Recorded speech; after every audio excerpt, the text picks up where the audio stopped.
cold. What up, everybody? Happy Saturday night. I'm in Denver tonight. I can see Smooth Goose in the house. That's the first name I'm reading. What up? CMO, Chicken, Pike, what up? I'm at the Denver skate park. Oh, I didn't think it would be this cold. I actually thought that it was gonna be sort of a warm night. And here's what it's actually doing.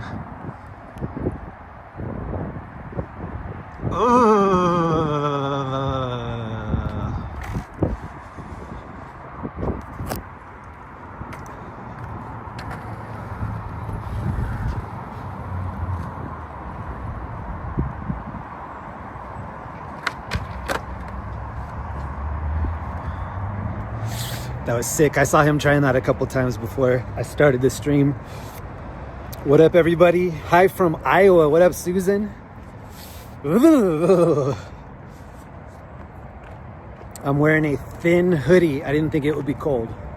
I was wrong. Ooh. I'm hearing some racers behind me too. Ooh. Oh my gosh. Oh my gosh. Oh. I am going snowboarding tomorrow with a good friend of mine. Really looking forward to that. I'm actually excited. It's snowing. The high country has been needing the snow a lot. And I was not prepared with the music. Hold on real quick. Brit, what up? Lida, what up? JD, Brit. Julie, what up? Oh, we're buffering? Hold on. I haven't even checked my chat yet. Let me see.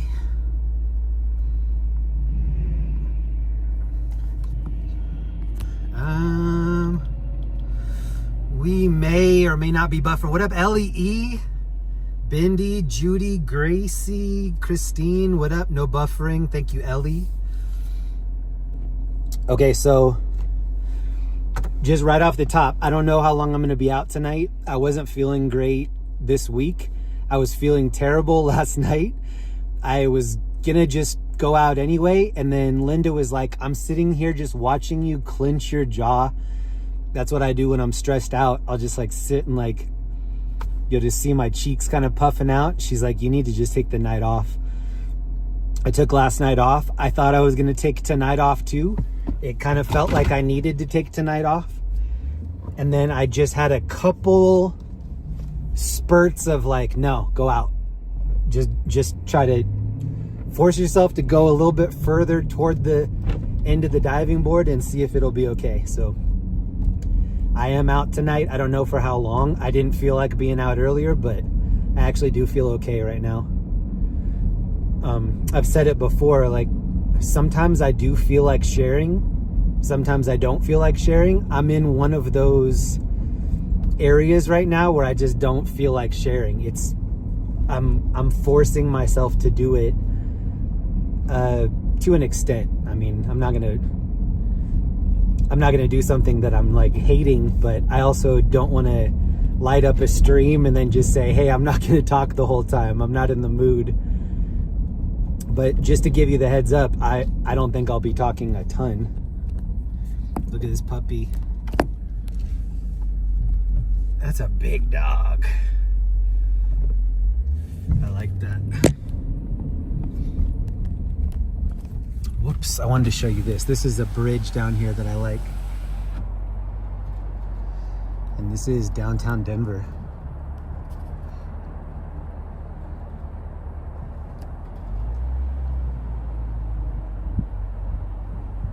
I haven't been down here in a week. Last weekend I was in Utah.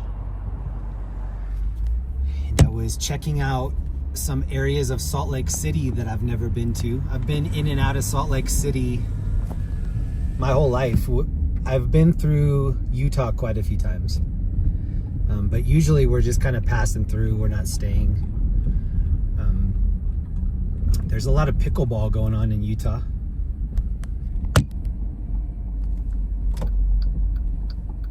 when people ask me, when they find out that I'm from California, they're like, oh, there must be so much pickleball in California. Not that I was seeing. T. Lucero, what up? North Texas is in the house, what up? There's a cool building right here.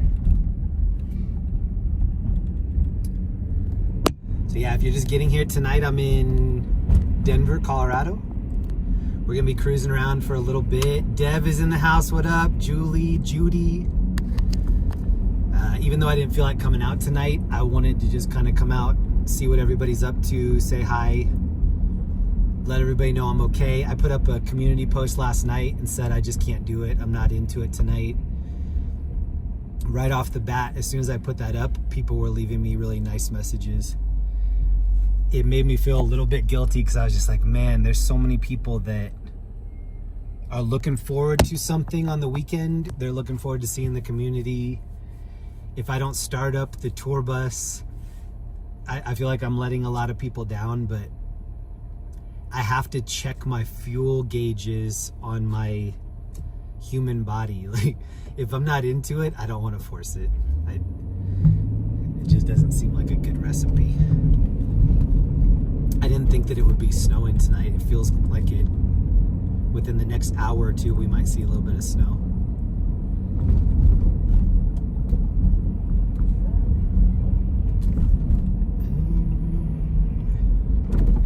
I didn't have my music set up. Oh, somebody gave me a donation. Mighty Bull. Feel better, boom, boom. Mighty Bull is in the red. Yo, thank you so much, bro. I appreciate that. Mighty Bull's been stomping through here a lot. Thank you so much for the support, man.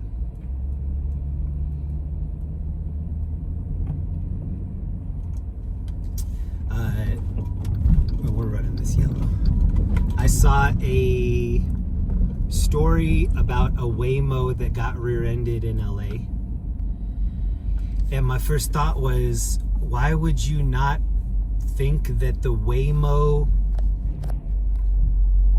recorded you getting in that wreck? Like, if you rear end a Waymo, all they have to do is rewind the tape a little bit and then say, here's the person's license plate, here's them going at the moment that they hit. Like, you're on camera.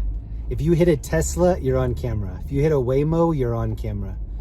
So somebody was saying, or the article was saying, that somebody rear-ended the Waymo, caused another accident, and then took off. We used to hear that a lot. We used to hear a lot of, there was a crash over here, vehicle versus pedestrian, driver left the scene. We just used to hear that a lot.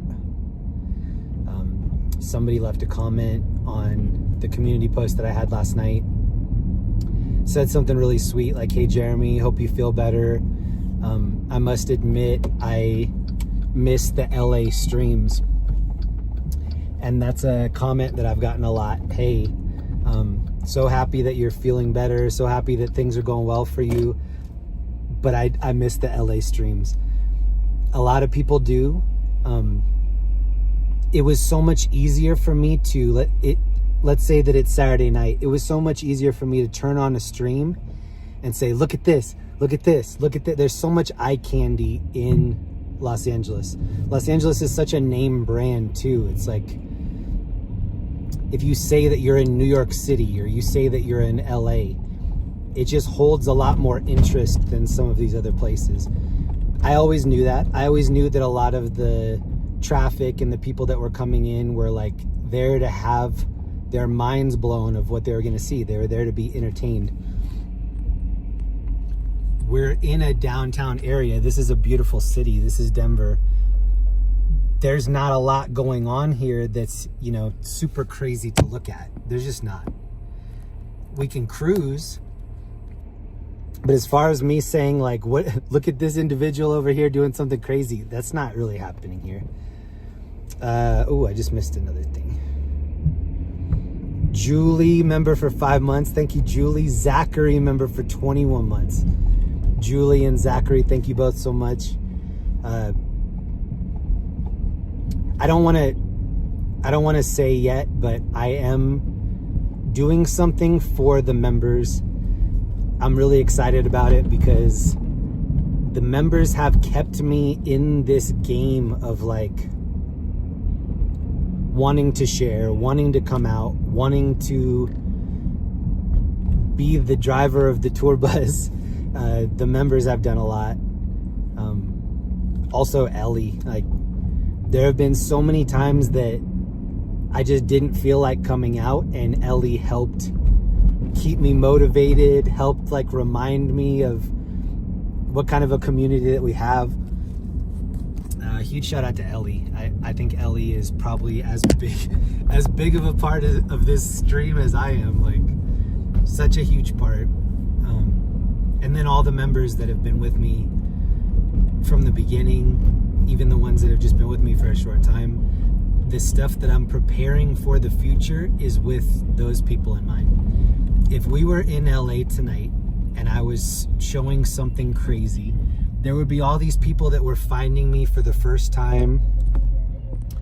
Hey, I just found this. Like I would get emails almost every weekend. I just found this. I wish I would have found it sooner. This is a thrill ride. I'm on board. Can't wait for next weekend. What was actually happening behind the scenes was I would get back from, my mom stays up late, and my mom would watch this stuff and say, you freaked me out when you were in this area. Do you realize how dangerous this was when this stuff was going on? There were a lot of people that were caring about me that were like, how much longer are you going to do this? And if stuff starts to happen that's dangerous, like at what point do you reel it back? Jacqueline Lara, member for 6 months. Thank you very much. Flower Child, what up?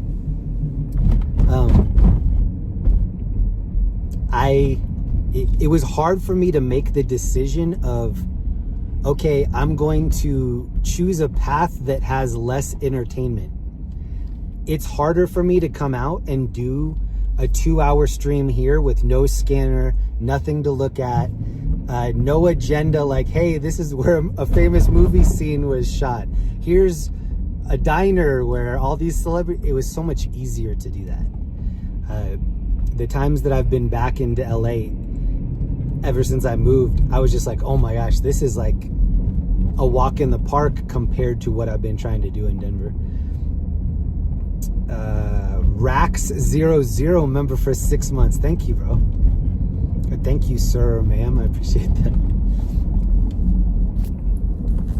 Sorry, I keep forgetting that I have it on the view of my face. The way that I think of it is, let's take the stringing thing out of it. Let's take the news part of it out of it.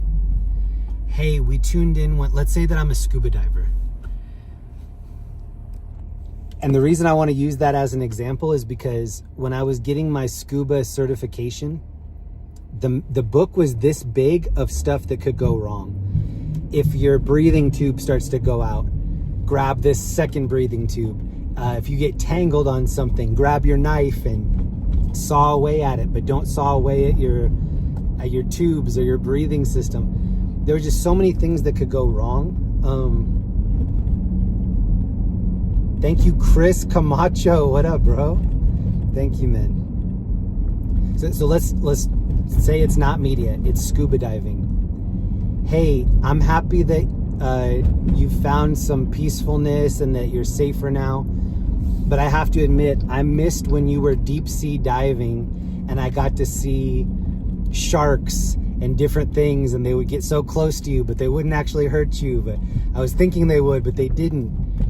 Every night that I used to come back, I was just thankful that I got back in one piece, because think about where I was. I was in these sketchy parts of town by myself in the middle of the night.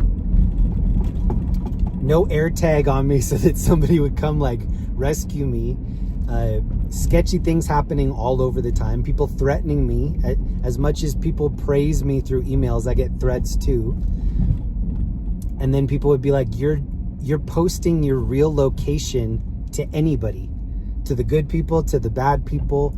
People started to get used to my schedule, and so they would try to find me. I would see people pull up and like there'd be 2 or 3 people in the car. Hey, we've been trying to follow you for the last couple blocks. it would just happen a lot. It got progressively more and more dangerous.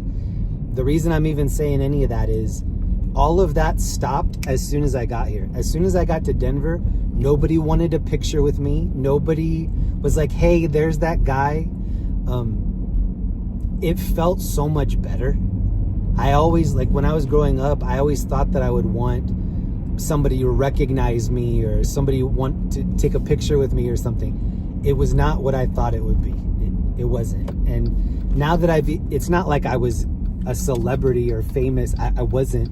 But even to just have it on this lowest level, it was not fun. It wasn't something that I would even want to do in the future.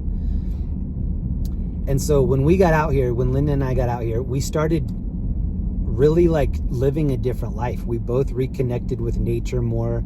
I started loving being outside, riding bikes, camping, being outdoors.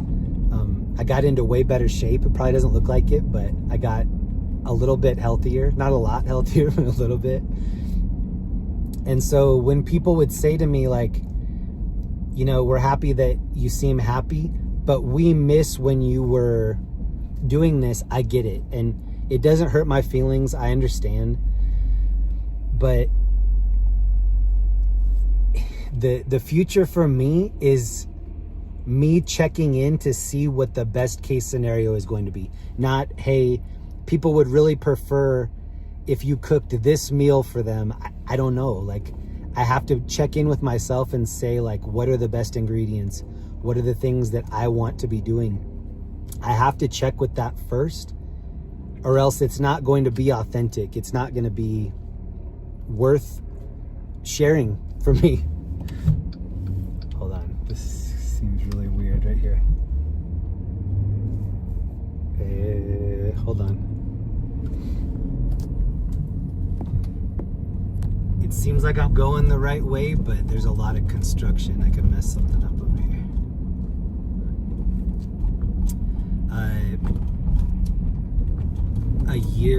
It's been a year and a half since my dad passed away. And before that happened, my mom had this huge health scare, and we thought that we were going to lose my mom. Like, we were legit preparing for losing my mom. And at the same time, we've been preparing to lose my grandma. My grandma's in her late 90s.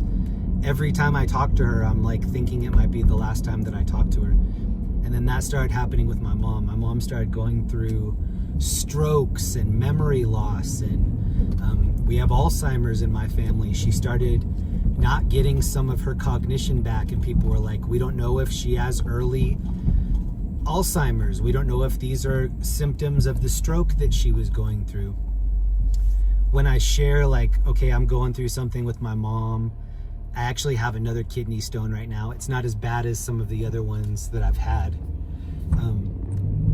But when if I share something, it seems like people really pick up on the stuff that I'm saying, and then how's your mom doing?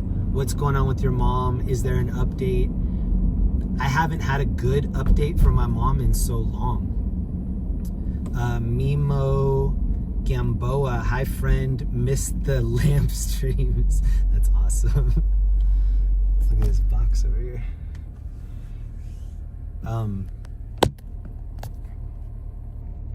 The personality that I have is kind of like a people-pleasing personality. I take a lot of that from my mom. My mom is the most generous person I've ever met. With her time, with her like attention, everything. And when I first started doing this live streaming stuff, if you are on my channel and you go back, I wasn't even live streaming 6-7 years ago. I was just going out and filming stuff with a camera. And my mom used to be a journalist, and so I would come back and tell her like, oh, it was crazy. They wouldn't let me get access to this scene even though I was credentialed. She'd be like, that's crazy. And then I'd say like, hey, you want me to live stream this and you could just watch it? And then when I started doing it, I remember how it felt to even have like 20 people watching, and then thinking like, wow, that's 20 people sitting at their house, like watching this as if it's like a TV show. Like they could watch a documentary on YouTube. They could watch something with high production value. Why are they watching what I'm doing? And it was interesting to me because I was like, oh, you know, I'm sharing this with my mom, but then maybe somebody else will like find value in what's going on. All these years later, I'm still doing it for my mom. Even tonight, like, oh, hold on. Thank you, Love for Packers, member for 15 months. Thank you, Vicky Harlan, member for 19 months. Gregory, member for 18 months. Missy, member for 22 months. So even the names that I just read on there, I recognize all those names. As many people as there have been that have given up on me, even through this move, there have been so many that haven't. And that's what's motivating me now. Like, I know that there are some people that if I told them like, hey, this is what's best for me, they would be like, do that. And that is what's motivating me to give it my best shot at the projects that I'm starting right now. For anybody that hasn't been with me week to week, I've been starting these music projects that mean everything to me.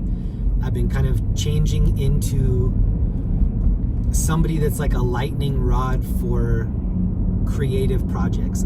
I want to grow. I want to impress myself with some of these things, and that's been happening. It was not happening in LA. Like, as risky and crazy as some of this stuff was, it wasn't that out of my wheelhouse. Like, it was scary. There were certain things that were definitely sketchy every night, but my creative juices are flowing so much more here.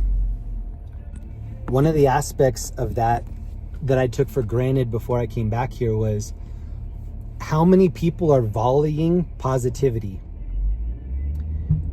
It's everywhere that I go here. And I even was talking to a lady earlier today, and she goes, oh, I don't recognize you. Like, have you been here before? And I go, yeah, I grew up here. I've been gone for 20 plus years.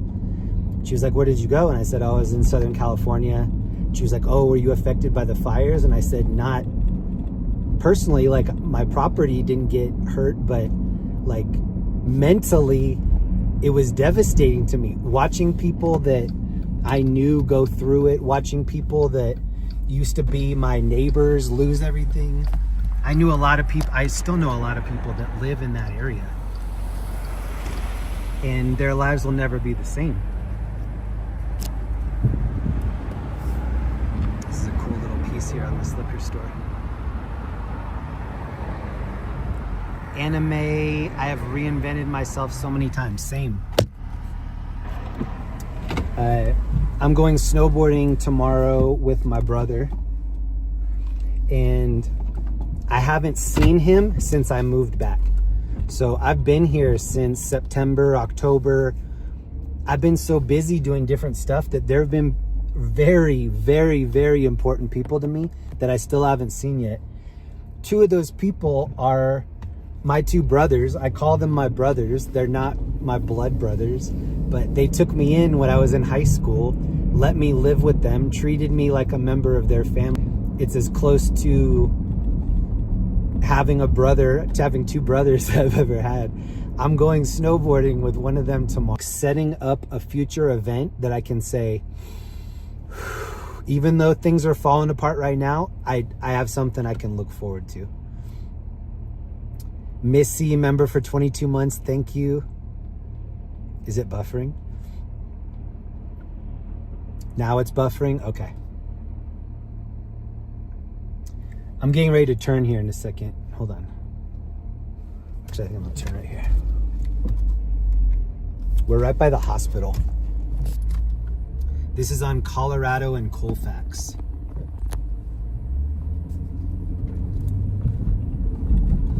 I've probably told this story before, and this is completely off topic, but I used to work at a place called eToys in Denver, and there was a woman there that was one of the heads of the whole company, and she was running in a park near here. It was called Washington Park.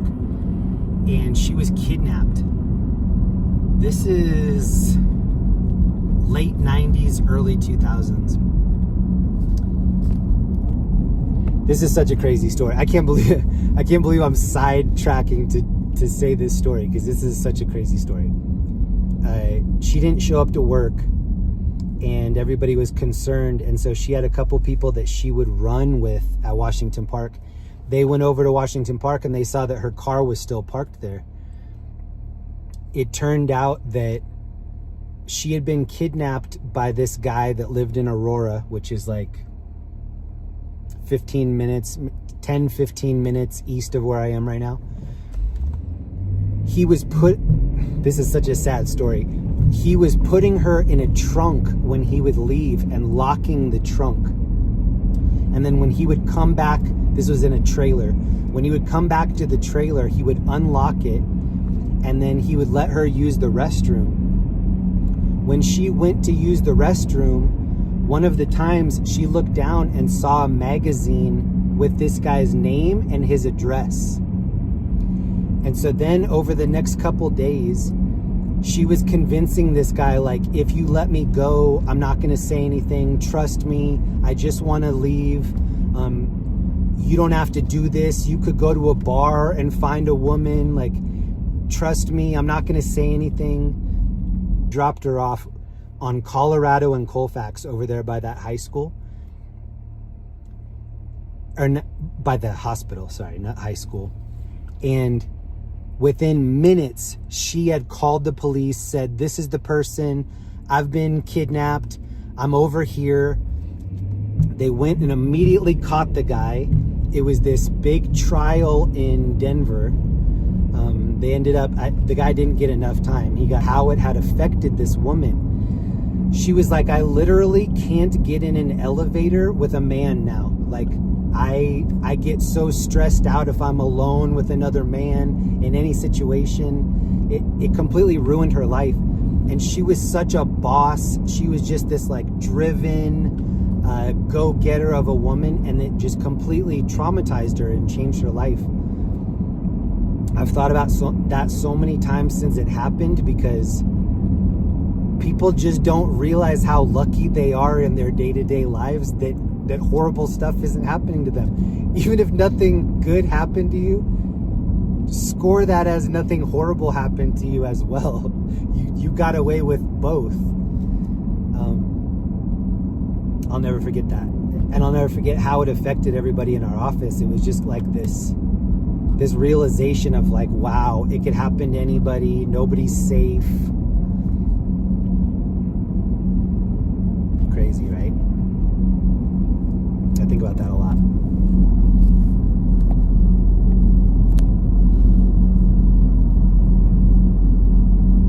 And I'm just very grateful, like,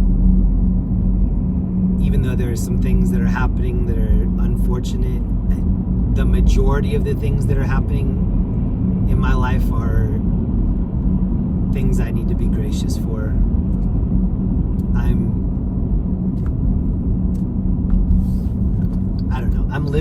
I'm living a version of my best case scenario right now.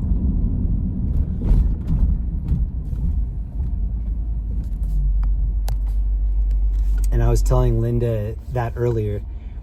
The 4 or 5 places that we lived before we moved out here, we were living in a 1-bedroom apartment with 1 bathroom. The place that we just moved out of in Irvine, we used to hear people racing by our street every night. They ended up turning it into low-income housing. When that happened, people's cars started getting broken into, things started getting vandalized. We had an outdoor laundry area in our, like right outside of our apartment. People would crawl in through the window. There was a sink in there. They would charge their phone. They would make food and whatever in the sink. I would go into the laundry room. There'd be somebody sleeping in there. I wouldn't know if my clothing was safe because, you know, they could just wake up and take whatever they wanted. We have so many things that, like, right now we have a garage. Linda and I have a garage. We have more than one bathroom. We have a washer and dryer. We're living like we're billionaires right now. Just the small upgrades that we've acquired mean everything. And I have to think that a lot of that, like a lot of the reason that I'm so stoked on that stuff is because I didn't have that stuff previously. And even for the woman that I was just talking about that was victimized, how good is it to be safe? How good is it to be like, and I have these things in place to protect that from ever happening to me again. Even if you've been through hard stuff in your life, you have to recognize how good it is to be away from that, how good it is to have upgraded away from that scenario. Easier said than done, I know.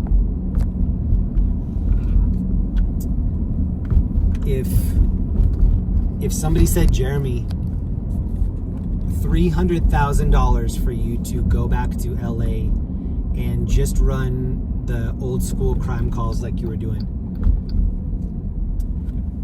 I may or may not have to do that. Like, I may have to do it to be like, okay, we could get out of debt. Linda and I have like $30,000 in debt right now just from this move.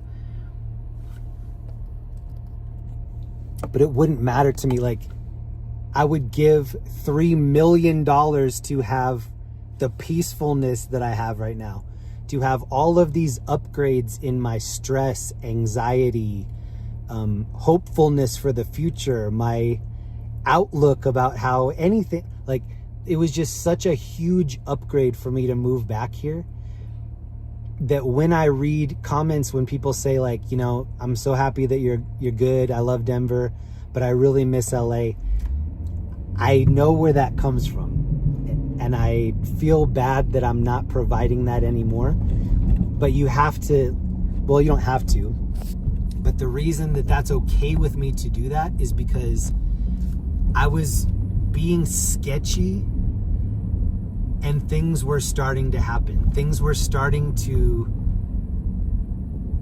be so unsafe, and it was like people were really calling me out saying, what is it gonna take? Like, are you gonna wait till you get hurt? Are you gonna wait till something really bad happens? Oh wow. Thank you, Sonia. Jeez, thank you. 10 gifted. Sonia, thank you very much. I appreciate that. Good to see you.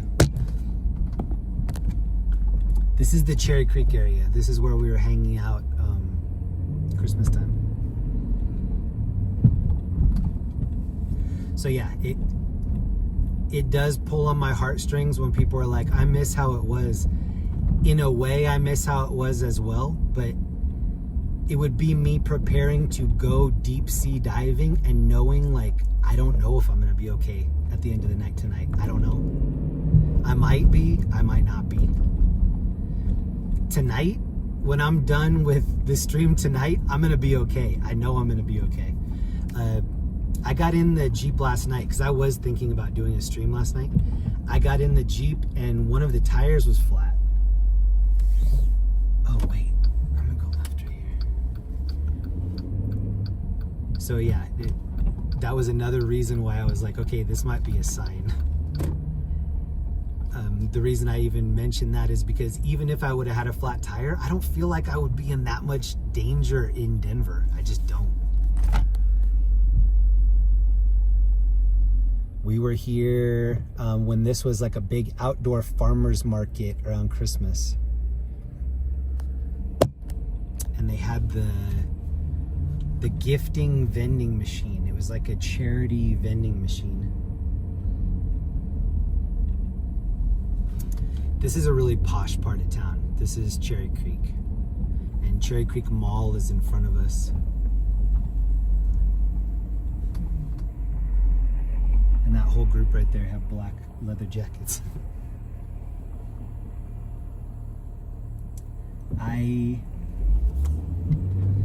One of my good friends, their mom passed away on Wednesday. And that was in the middle of me having all of these other things kind of going wrong during the week. And it made me stop and be like, man, somebody always has it worse. If you don't recognize that, if you don't recognize that things could be worse, then you have some learning to do. Things could always be worse. I remind myself of that all the time. No matter how bad it is, I know it could be worse. And it has been worse, and I'm thankful that it's not worse. I don't ever have an expectation of just like, oh, everything's gonna work out, everything's gonna be great. That's not what I'm expecting. Another nice car. Is he gonna open the door for her? Oh, bro, good job, bro. I like that.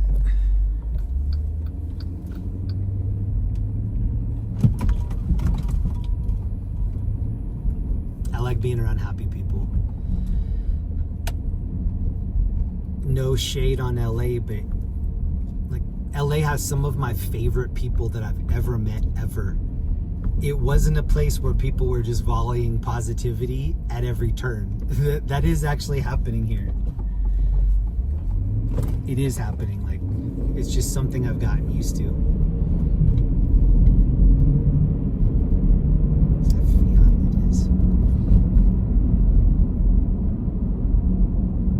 Oh, Terry's in here. What up, Terry? Texas Angel, hello, my good friend. Terry Sparks is in here. What up, Terry? I was just thinking about you the other day, too. I'm glad you're in here.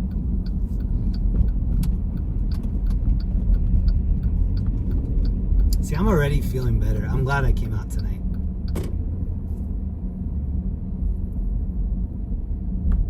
I'm glad I pushed it just a little bit. As opposed to the guy in LA dragging his girl. Yeah, that was crazy. Meta Daniel, sub Jeremy, how's the weather there lately? It's 37 degrees. And it feels like it's 10 degrees. I shouldn't be complaining because it's actually been really cold, but I am cold. Thank you so much to Ellie. 10 gifted subs from Ellie. Congrats to everybody that just got a sub. If you got a sub from Sonia or Ellie, please thank them in the chat. And then also please know that they just opened up 300 plus videos for you that are in my members only section. Here's Linda's favorite spot right here, the Cherry Cricket. She's never actually been in there, but it's her new favorite as soon as she goes in there. And thank you to Bindi. I've enjoyed everything you do. You have a lovely wife. I personally don't need LA. Thank you. Thank you for saying that. I am a huge fan of my wife too. That's one of the reasons why no matter what I'm doing, I'm winning. Like, I'm partnered up with such a good person. Like, Linda's a great person. And I actually, that was one of the things that I feel good about. Oh, wait.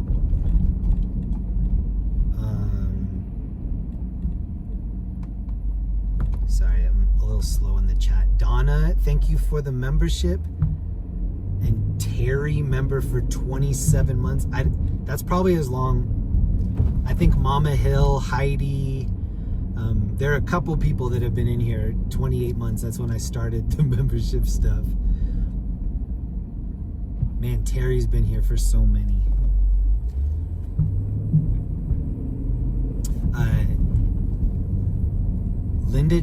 Linda was always kind of holding her breath if everything would go right every weekend. And sometimes she would be like, I just can't watch it. Like, I don't want to see you in some of these dangerous situations. I trust you. I trust that things will be okay. She's like, but I don't trust the world. And I especially don't trust the world at 3 a.m. in South Central LA. And people would ask me all the time, like, Jeremy, do you get scared being out there, and every single time I would say, yep, every night that I'm doing this, I know what's going on out here. Like, I'm trying to stay as safe as I can, but there's just only so much that you can do. And playing the odds here, safety-wise, versus LA, there's no comparison. Like, I know that I'm going to make it home tonight. There were so many nights that I was like, it's a coin flip if I make it home tonight. Linda was watching the night that I saw that live crash on the highway and had to swerve around and almost hit the person. And then somebody left the scene after they caused this crash, and then I followed them. And then all of a sudden I'm just stopped in a neighborhood with them in front of me, and my phone just started blowing up with people, get out of there. And anybody that had my phone number was pretty much like, know when to fold them, bro. Get out of there. Leave now. Get out of there. And I don't know, so many of those nights were fueled by adrenaline, where I was just like, oh, I just saw a crash. Oh no, that person's leaving. Like, you just do whatever you're feeling in the moment, but then afterwards you look back and you're like, wow, I was just in such a sketchy scenario. Tuning in from Wyoming, nice. I need to get up to Wyoming soon. Donna, thank you for the membership.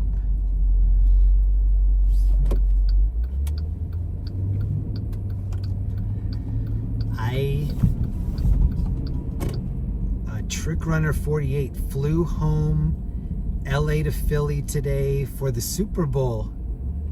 Wait, you're watching it in Philly? Oh, I see. I have friends in New Orleans, and they've been sending me pictures of all the military presence on Bourbon Street. It's crazy. Like, they have so much security, because that's where that person went onto Bourbon Street and tried running people over. They're gonna be over precautious just because it's the Super Bowl, but man, I really don't have a favorite team for the Super Bowl. This is my favorite car of the night so far, the Stormtrooper McLaren, it looks like. It's one of the only areas that we'll see a lot of hot cars.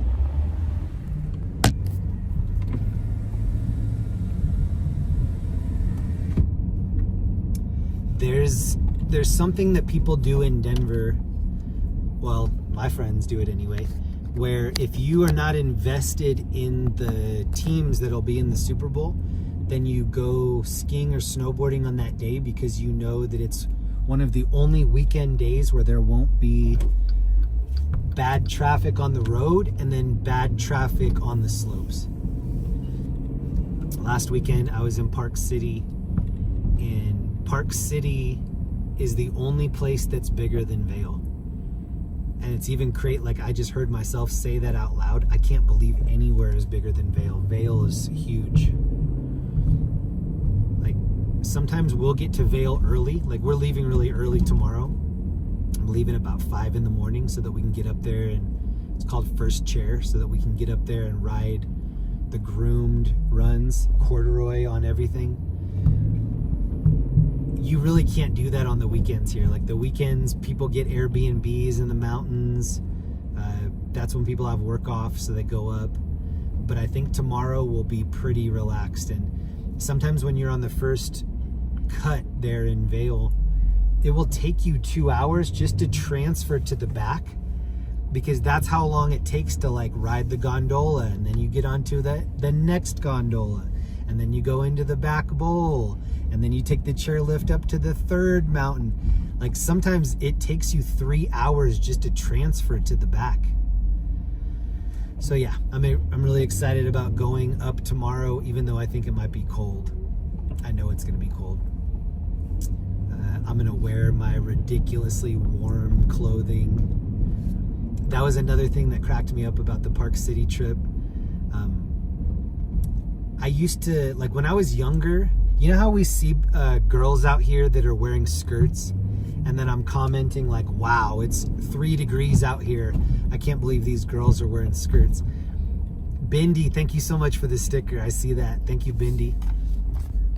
That used to be me in the way that I would wear my cool snowboard stuff because are you going to Aspen tomorrow? No, I'm going to go to Vail tomorrow. I would want to wear my cool sunglasses, not my goggles.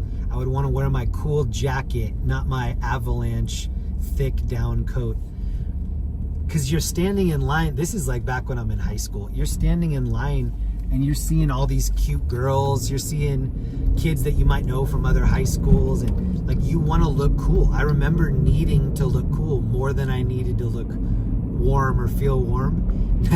Now I know that I'm on the get off my lawn side of old age, because I don't care at all about looking cool. I don't care at all. I want to be warm. I probably look like the little brother from Christmas Story that can't put his arms down. Like, I'm wearing 2 neck gaiters, a hat and a hood. I just know for sure, like, I'm in the old age column now, which is crazy. I can't believe I'm in this old age lane. And I looked at the worst. Like, I was up there with 3 of my friends. They were all better snowboarders than I was. In all of the pictures, I look like the goof. I look like the noob. But I don't care. Even thinking back, like, I remember how warm I was, and I was like, it's worth it. Even if I see that picture now, I'm gonna be like, it was worth it. I could look at their faces. Even though they were wearing cooler stuff, I could see that they were like, their bones were chilled. And I was venting. Like, sometimes coats have like vents. I was venting because I was overdoing it. My grandma would have been so proud of me. There aren't a lot of things that I can just knee-jerk reaction say, my grandma would have been so proud of me. She would have been so proud of me. She might have like teared up if she saw how many layers I had on. That means everything to her. Over layering. My grandma lived by the high school, and I would stop there before I would go to a high school football game, and I would have on like our high school colors or whatever, and she would say, "Oh, you," and one of her catchphrases is, "You must. You must. Oh, you really must. Take a pair of mittens. I just knitted these. Take these along. Oh, you must. You must." And so I would leave them in the car, or I would like throw them under the bleachers and try to remember to get them back on my way home, because I wanted to look cool. Like, I didn't want to be out there with grandma's homemade mittens. Like, I was in high school. I was trying to be cool. Now I don't care at all. 0% of me needs to be cool. And huge shout out to Linda. Like, thank you for marrying me. Thank you for taking me out of the area where I needed to be cool for any other reason other than keeping my wife happy. And if anybody's married, I've been married for a decade. You can't really be cool to your will do, or taking responsibilities off of her plate that she didn't expect you to. That's what's cool when you're a decade into a relationship. Not like wearing less clothing's not bad move. But I don't need to look cool. Like, yeah, that's such a big thing. I hope as much as you think people are looking at you and caring, people just really don't care. The majority of people, the overwhelming majority of people, do not care. When you're younger, you think everybody does. You think everything's gonna be on your permanent record. It's buffering some in this area. Okay. Thank you again, Ellie and Sonia, for the gifted memberships. I feel good right now. I feel as good as I've felt all week right now. So maybe I didn't know I needed it. I probably did. Susan, what up? Thank you. Ryan, Brit, CMO. Todd, what up? I'm here but late. What up, Todd? Todd, who do you want to win the Super Bowl tomorrow? Also, has anybody seen the way that the Super Bowl colors predicted the two teams that would be in the Super Bowl for the last 3 or 4 years? And the Super Bowl was over. They posted the logo for this year and it was red and green. And then it turned out that the two teams were red and green, just like they've been the last 3 or 4 years.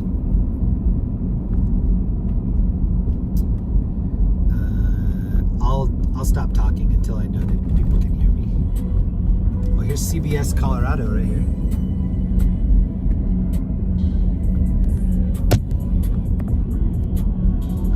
Dev, who do you want to win the Super Bowl? That's a question for everybody. Everybody that feels like sharing in the chat, let me know who you think's going to win. And put the score in there. Maybe I'll look back and somebody will have predicted the score. Let me know who you think's going to win and let me know what the score is. There's the Art Institute. The Raiders? Hey, go Raiders. I hope it's a tie.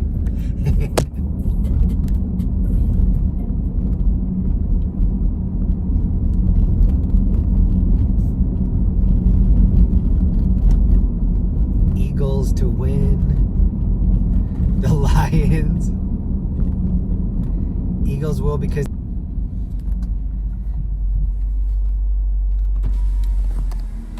here is one of the local buses. The bus system here is called RTD. They're going to Tower Road.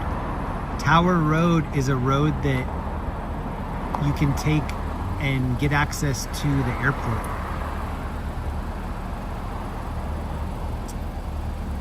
Tower Road has always been kind of a way on the east side that you could go around the city without going through the main highway or the main interstate, I-25. Possum, what up? JT, Super Bowl. That's the ball with the pointy ends, right?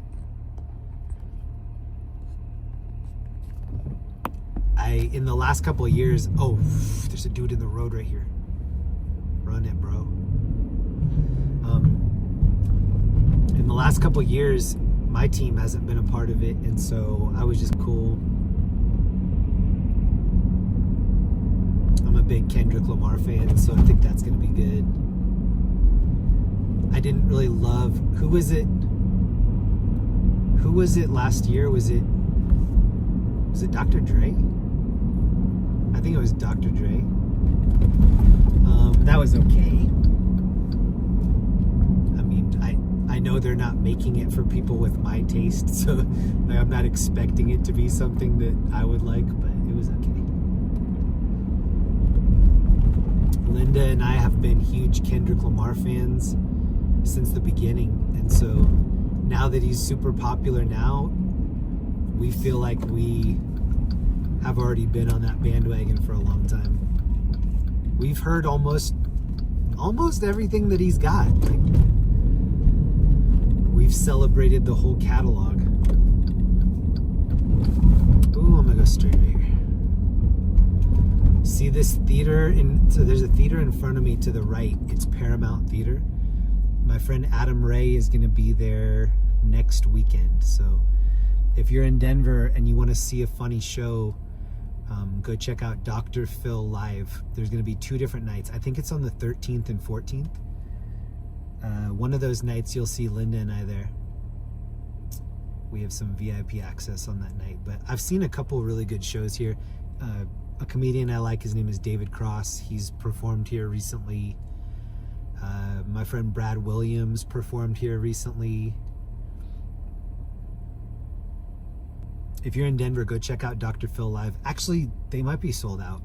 He's had a lot of the Dr. Phil dates already sell out.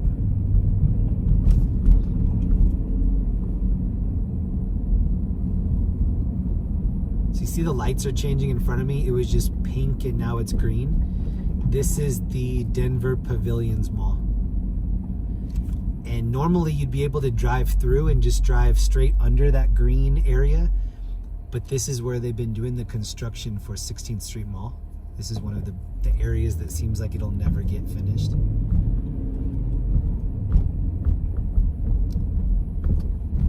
This is where Linda and I will be next weekend. Paramount Theater here on the right.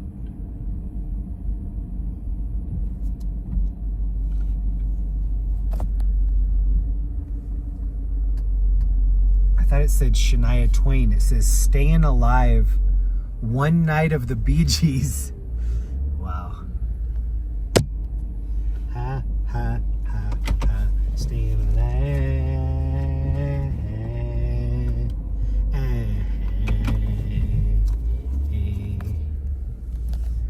Doodle doo doo a doo doodle doo doodle doo a doo doo doo doo doo. This dog wants to see the Bee Gees. Get it, bro. The happy dog right here.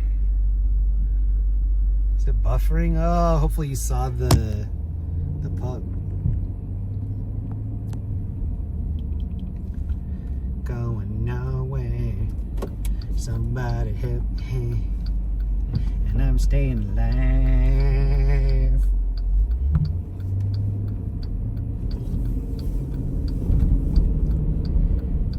I don't have any hair right now. I'm follically challenged, but if I did have hair, I would probably be doing some ridiculous stuff with my hair. Like I would just have a Bee Gees haircut for several months. When I was flying back from Park City, there was a dude that just had a mullet and the whole rest of his head was shaved. So he just had a little, like, I don't even know what you call it, like a spoiler, a hair spoiler on the back. I'll find a picture for you. You probably don't believe me. I have a picture. If it's something big like that, I don't expect anybody to take my word for it. Okay, here's a red light. Let me see if I can find the picture. Give me a few seconds. Oh, here we go, here we go. Okay, here he is. I knew there was gonna be a... Okay, here he is right here. So, all bald, but just a mullet in the back, and that's it. That's not a great photo, but like, take my word for it. All he had was the party in the back. It's supposed to be business in the front, party in the back. He just had the party, and that's it. Which is really cool, actually. Maybe he resigned from his job and he's just keeping the party alive. Alopecia, no slap. I have a friend that here in Denver that has alopecia, and he had it in high school. He lost all of his hair, including his eyebrows, and he actually looks really good. And I don't know if he actually looks really good or if I just am so used to it, but I think it looks cool. I'm actually getting used to my own bald head now too. Like, you know how everybody just sees Joe Rogan so much that if you saw Joe Rogan with hair, you'd be like, this isn't the universe I want to live in. My Joe Rogan hair. And then right when they're used to me not having hair, that's when the pills come out that are like, hey, you can have an afro in 2 weeks if you just take the right pills and drain 6 digits out of your bank account. Look at the wiper on this Xterra. It's like an angry mustache. If they hit the back wiper, that thing would just scratch. Wow.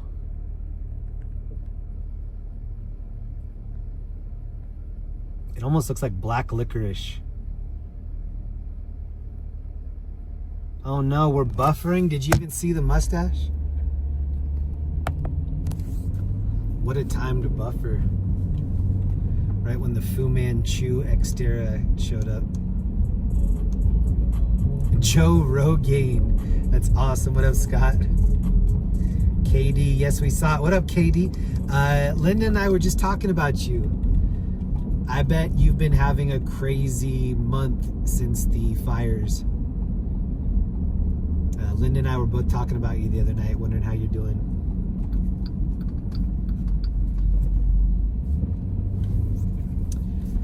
Here's the bail bonds place where I bailed anytime. Oh, and they just assume that you know the first 3 digits. You know. It might take you 4 tries, but you'll get there. It's buffering. Shoot.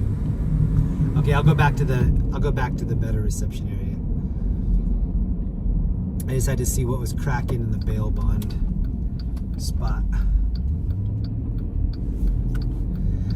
Before I bailed my friend out of jail, we had seen the movie Jackie Brown. Has anybody else seen that?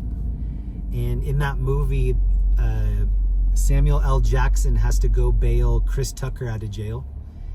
And that's when he meets Pam Grier. That's when he meets the lawyer guy. I think his name was Max Cherry. I think that was his character's name. Actually went in and did. And then they'd say, okay, what's the bond? They'd say, okay, it's $2,000. So we had to pay 10%. So we had to pay $200. He'd collect the money from us. We'd have to sign all this paperwork that's like, if this person doesn't show up to court, you lose this. If they end up running and we have to go chase them down, then you incur all of the fees. The gas, the beef jerky, the magazines that we're sitting there reading as we're staking something out. Like, I can only imagine what the bill would be on a stakeout like that. Does anybody remember the movie Stakeout? I think it was Rosie O'Donnell and Emilio Estevez. That's an old movie. I think that's a late 90s movie. I think Stakeout. I know Linda's never seen that movie. Linda's in her 30s. She's seen some of the like mainstream stuff, but when you grew up like I did in the 80s, where there was only HBO, Cinemax, and maybe Showtime, usually it was just HBO. When you went back to school the next day, you all watched the same thing. Like, did you watch Die Hard last night? You know I watched Die Hard last night. It was the only thing on. We all watched Die Hard together. That'll never happen again. That'll never, ever happen. Oh, here's another. Ooh, there's a big line right there. Here, look. I used to work at Dish Network. Oh, that girl was wearing skimpy dress. I've told this story before, but I was working at Dish Network in the late 90s, early 2000s. And I was a pod manager. I was like in control of a couple other people. And so I would get to go to the manager meetings. And they were like really patting themselves on the back. They're like, they were patting themselves on the back for 2 things. The first one was, hey, we have this new automated phone system that makes people so frustrated that they end up hanging up before they talk to because I was a customer service person. So they were like, yeah, this new automated system, it makes people so frustrated, they just give up and hang up. So we'll have less calls. And I was like, interesting. Like, you want people to be so frustrated that they give up, and you're scoring that as a win. Interesting. And then the other thing was, they came to us in a meeting once and they said, okay, here's a glimpse into the future. You're going to be able to watch you go to Blockbuster and rent a movie, and then you dub it, and then when you're rewatching it, there's like tracking issues and quality is degraded. I remember like a year or 2 later, somebody had a Comcast cable or something, and you'd click over to the movie and it would say, click here to rewind and watch it from the beginning. And I was like, okay, this is what I heard about. I heard that you could rewind the movie and watch it like on demand. I think that's what it was called. It was called On Demand. And so then people would be like, oh, don't tell me what happened with the sporting event. I'm recording it, and then I'm going to fast forward through the commercials. Fast forward to the year 2025, where everybody is just watching one of the like 30 streaming services that there are. I have you guys on my phone. My phone keeps kicking the bucket. Hopefully I'm getting a new phone. Zach Stuff, what up? Howdy everyone. Long day driving, heading to sleep. Be safe, Zach. Have a good night. Do me a favor, anybody that's not subbed at Zach's channel, go check him out.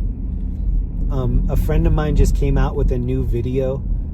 His YouTube channel is called Stump Life Scotty. I'm gonna try to pull it up right now. Hold on. It'd be cool if you could go check that out.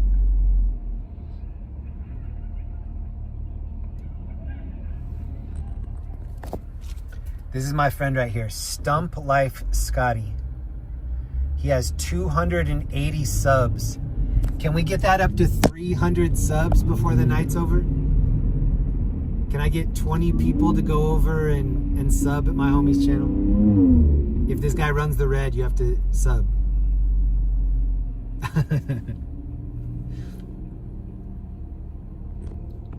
So that's my friend Scotty. One of the kids that I was in Utah with this past weekend, he used to have a place in Costa Rica, and we used to go down there and hang out all the time. And our friend Scotty, he lived down there with his wife. His wife is Australian. They used to do big wave surfing. He used to have this adventure business where he would take people rappelling down waterfalls. And he was so amazing. Like, he would just run and jump off the edge and then just do like a couple like pushes off, and he would be at the bottom. He was that kind of an adventure guide. And in Costa Rica, you can pull American money right out of the ATM, but people down there don't tip. So let's say that the bill for them back here anytime, we'll pull a table right up in front for you, we'll have your order ready. Like, they were just so blown away because they aren't used to tipping there. And so he was getting so many kickbacks from the people in town. He was bringing in a lot of tourists, and he would get discounts at the restaurants and the grocery stores. Like, people were so happy to have him there. He had just had a son, and he was riding down, and he ended up getting run over by the back part of the semi, and he lost his leg. And some people that lose their legs lose it from the knee down. He lost it from the hip down, which is way worse of an injury. Go onto his channel and listen to what it was like for him. But just to cliff notes it for you, he said he woke up in a dark room in a foreign country. He looked down and he was like, my leg is gone. And he was like, in that moment, he was like, I just threw in the towel. He's like, I didn't want to continue. He's like, my life as I knew it was over. He was a big wave surfer, a snowboarder. He was like, my life was over. And he's like, and I didn't want any part of rehabilitation or any of that stuff. And his story was that he was like, but I just had a kid. I can't just give up. Like, my son will grow up without a dad. He moved back to Florida, which is where his family was from. And after he rehabbed a little bit, he tried to get into some competitive stuff because he's very athletic. And some of the places were not allowing him to compete. They were saying, oh, sorry, this is for veterans only. You have to be a veteran. You have to prove that you were part of the military. Hold on, I don't know where I am right here. And so he started his own 501c3 charity called AMP. I think it's AMP Ventures, Amputee Adventures. Shoot. It might be Amp Life, it might be Amp Adventures. Either way, he then started working with people that make prosthetics.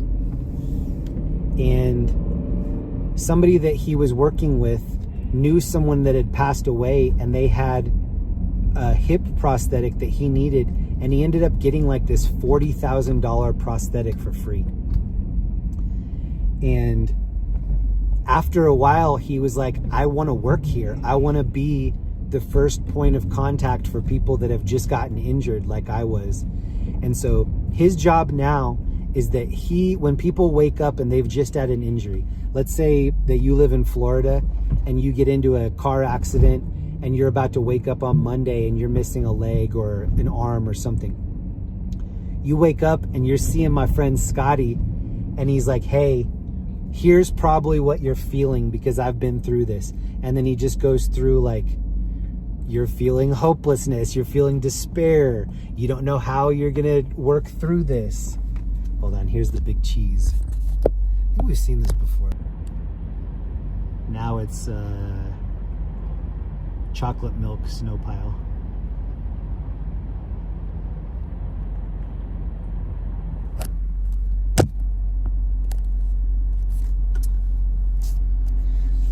But the end of that story is because I was working, when I was at X Games, I worked with some amputee people, and the charities and the foundations are amazing. Like you get connected with other people that are sharing winning strategies. Oh, you don't have the money for this prosthetic? Reach out to this company and they'll find somebody that will donate enough for you to get the prosthetic. There's another one of my friends that lives in Florida. He runs this camp called Pirate Camp. They fly, let's say that you are a limb different child. You were born with your arm not fully developed, or you don't have a hand. They fly you and your whole family out, and not only do you get to go out on boats and have this pirate adventure and be around people that are like you and everybody's having fun, but then these families link up with one another and say, hey, you might want to reach out to these people. They'll be a good resource for you in whatever these issues are that you're going to be needing in the future. It was just so cool to see those people finding that community, plugging into stuff that was actually helping. And my friend Scotty is actually more positive than he was before the injury. I've seen that a couple times, but he's one of the people that like made me realize, yes, your life is not going to be the same, but it might actually be really good, and it might actually be better in some ways than it was before, just based on the community that you're about to connect with. And so if you do go to his channel, it's called Stump Life Scotty. You can see the latest video that he just put up. He's snowboarding, and he's now fabricating like different kinds of motorcycle shocks, like dirt bike shocks for the ankle, for the knee, collaborating with different companies like, hey, it's rubbing too much on this spot, add more foam here, add more support here. It's just really cool to see all of that happen, because he's so happy to be contributing. And he came from a spot where he was like, I don't want to do any of this. I don't want to do physical therapy. I don't want to adjust to this new life. I don't want any part of it. And so if you go to his latest video on that page, we were watching it when we were in Park City. A friend of mine was the one that filmed it. Here, I'll just pull up a little bit and show it to you. He's riding a snowboard, but he's doing it with his back foot.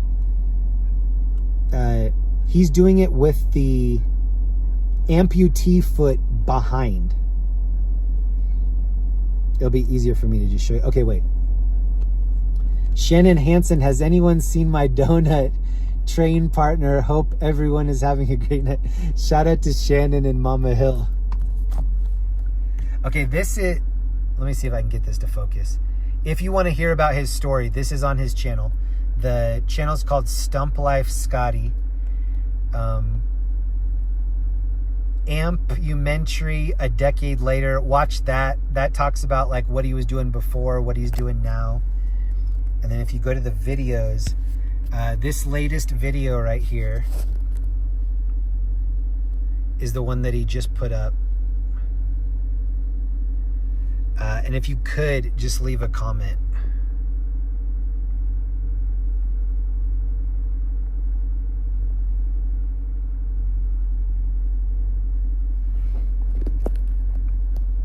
And if you leave a comment, I'll know, because it will be the only comment on there underneath my comment.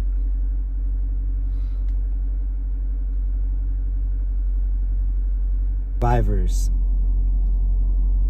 All different kinds of survivors. And even though I was feeling sorry for myself this week, I had some stuff go wrong. It doesn't matter. Like, the perseverance that I'm trying to work with is like not allowing me to stay in a funk for too long. I will push through it. I will say, okay, you have 2.5 minutes, and then I'm just gonna push this out. I'm not gonna think about it at all. Yeah, shout out to all the survivors. Oh wait, this is what I was gonna show you. Look at his back foot. So most people that are missing a limb, they put the missing limb in front so that they can still feel the snow with their back foot. He's doing it with the back, like his entire leg is missing from the hip. So it's so much harder to do it. And you see him doing that move where he's doing like a little 360. That's hard for somebody that's good. And that's his little son right there. His son's name's Taven, Taven. And look, this is him adjusting his knee. Oh, I need it to be a little bit more flexible. I need a little bit more bounce.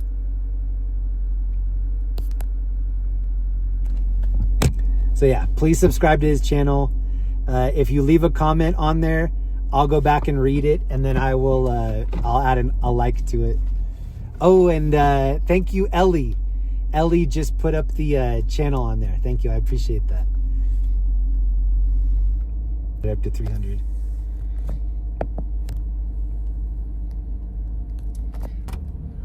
That dude's a hero. He really is.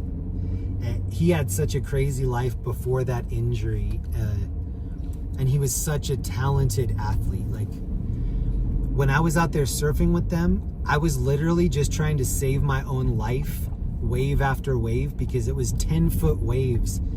And if you didn't catch one of them, by the time you got the salt water out of your eyes, the next one was hitting you right in the face. And these dudes were taming those waves. I'm not a very good surfer. I have really good balance. I'm great on a balance board. I'm okay at skateboarding. I'm okay at snowboarding. Anything that involves balance, I'm decent at.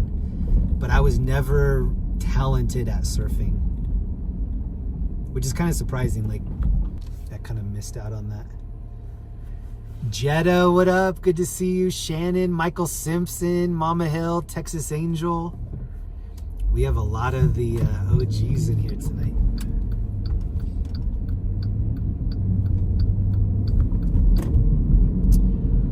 Somebody that I respect a lot, their opinion means a lot to me. I was talking to them about this community, this stream. They were letting me know, they're like, look, you should probably reel in some of the future promises until you've taken care of some of these older promises that you haven't fulfilled yet. That was really good advice. I have thought about that a lot, and they were right. But I do want to let you know that I'm planning some really special stuff for the community. Yeah, I'm excited about it. I won't say any more than that, but I think this is going to be a great summer. I can feel that it's going to be an amazing summer. I'm going to check back.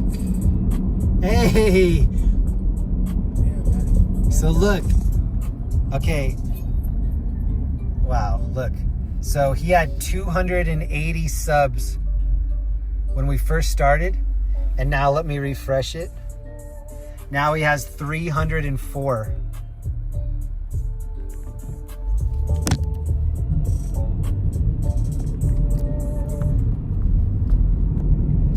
Believe me when I say I love you guys. I love you guys. Thank you. To the 24 people that went over and subbed to him, thank you. He's gonna wake up and be like, wow, we just went over 300 while I was sleeping. Thank you for doing that. When I said, oh, that's his son snowboarding, I want to say it's like his 5th time, and he looks like he's as good as I am. Which, like, that used to be like, wait, you shouldn't be better than me. I've been doing this way longer. I like seeing people do great. I like that. Watching you hand stuff out to the homeless. We used to love having that be a part of our weekend. I'm working on some things now that I think will help even more than the stuff that I was initially doing there. And it wasn't like we were doing that. I mean, it wasn't moving mountains, but I feel like I did leave that area better than I found it in multiple ways. Yeah. And that's my goal in so many different categories in my life moving forward. Can you say that you left it better than you found it in any of these different things? Yet. Ooh, this is a good number. 444 444 444.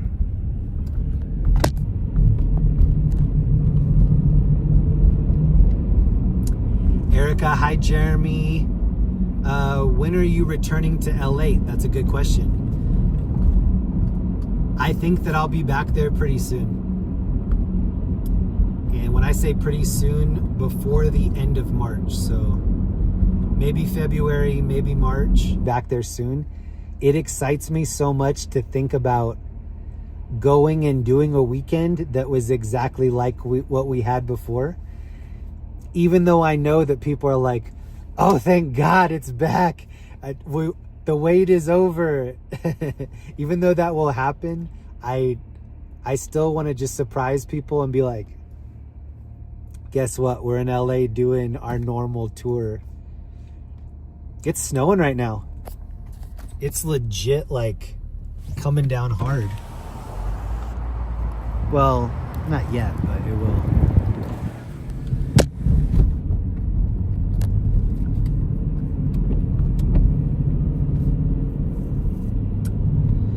Enough that I'm probably gonna have to leave a little bit earlier to go into the mountains tomorrow. Oh, make sure that all my gear is ready. When I was just in Park City, I had forgotten a couple pieces of gear, and one of my friends takes 2 pieces of everything. 2 neck gaiters, 2 pairs of goggles, 2 pairs of gloves. I'm taking a note from him, and I'm gonna do that tomorrow. So I'm gonna take extra of everything just in case I forget something and just in case my homie forgets something. I got up to the mountain once and realized that I didn't have my boots. And that was back when, yeah, you can rent a pair of boots for $20, and that might have been like a third of my bank account. Oh, this girl's wearing a skirt and it's snowing. Girl. Okay, hold on. I want to dip the block real quick. Jeez, it's actually snowing out here. When I was in LA, I think my Jeep was almost as famous as I had gotten. Like, people recognized my Jeep all over the place. Linda was like, this is the best time to sell it. Let's get rid of that thing. I'm like, what do you mean? The vehicle that kept me safe all this time? She's like, yep, that one. Get rid of it. Whoa.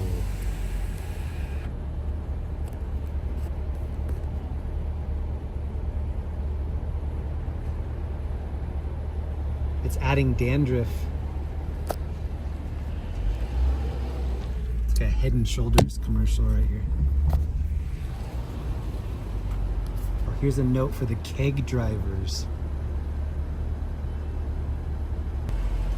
Heidi, member for 28 months. Oh, hold on. I need to read this. Hold on. What up, Heidi? And loving the beautiful Colorado cruises. Thank you, Jeremy. That means a lot because I know that Heidi would prefer for me to be in California. That support means a lot. Thank you, Heidi. Ooh, this is cool. Is that a... Kind of looks like Audrey Hepburn.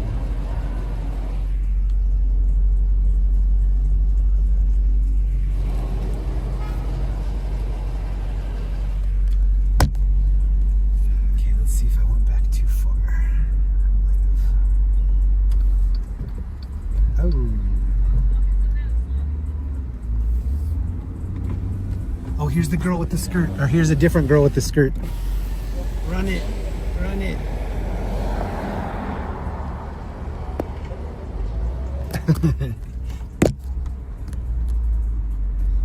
Rip, rip, run it.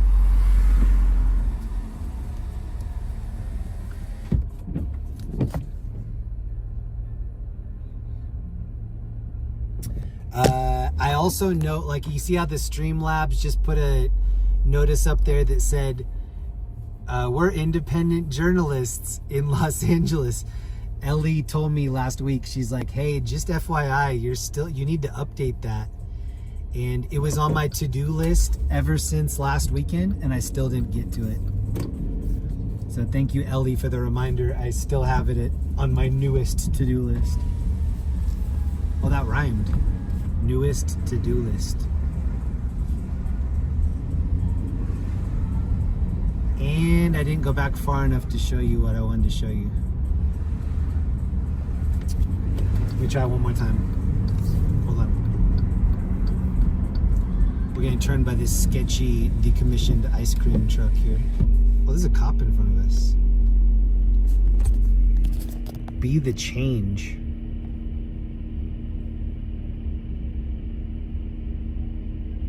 Oh, look at these girls.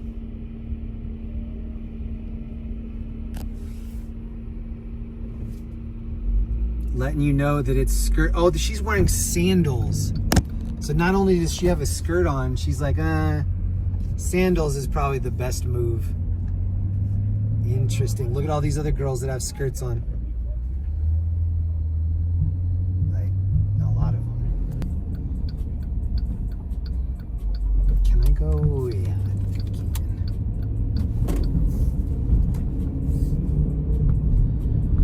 One thing I want to let all those girls know with the skirts on, you will get to be in your 40s someday, and that won't seem like a good idea. I think those are girls in their 20s that are doing that.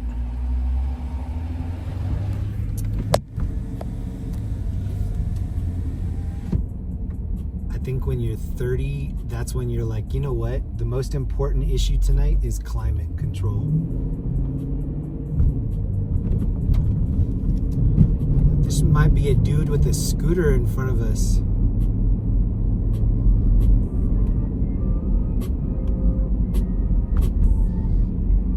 Yep. Get it, bro. That's what you do when you're young, it's true. That's why I was just saying, like, it used to mean so much more to me to feel like I looked cool than to feel like I was warm. One was more important, and the being cool was more important. Okay, now let's see if I can actually get this time.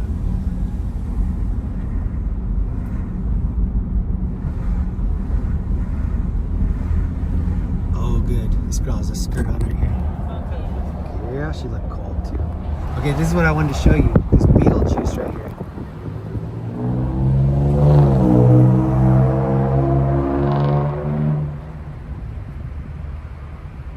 Oh, that kind of doesn't look like him. But okay, I see what you're trying to do.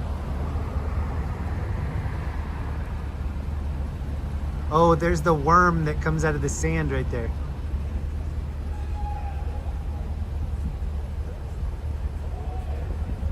Beetlejuice after he got off his shift at Foot Locker, I think.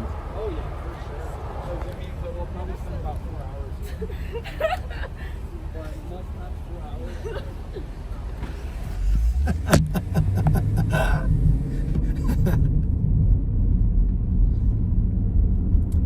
pretty sure that I should wear a skirt out here sometime. I'll wear a kilt. How about that? Does anybody have a kilt that they'd be willing to donate? So some night that I'm out here like showing people in skirts, I can get out and start walking around. And then some girl will be like, hey, I like your skirt. And I'm like, actually, it's a kilt, but thank you.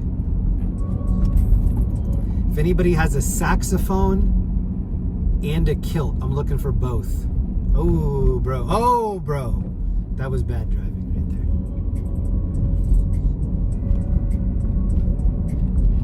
there. And the dude only has a flannel with the sleeves rolled up. I'm telling you, people have colder blood here. If it's anything above like 30, yeah, people are just acting like it's middle of summer. Certain people, let me just say that, certain people. The cool ones. Or maybe it's the single ones, like, that's why I was saying that it meant more to me back then. I was like, they needed to, like, you better make sure that that's a picture worth paying to develop.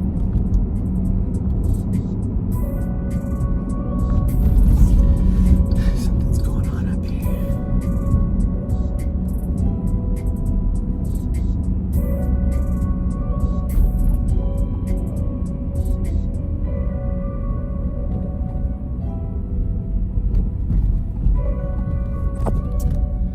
And it's somebody pulled over. One single dude in a BMW. Oh God, bro. You just almost hit me, sir. And look at Scooter, bro, on the right, just surfing his butt off on the right. Oh, he's on a one wheel. That's why he's surfing. Bro, that looks so dangerous.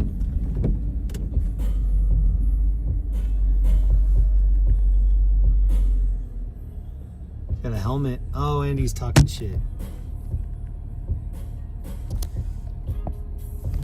Jaywalker, what up, bro? 303 in the house. Hey, Lala B's in here.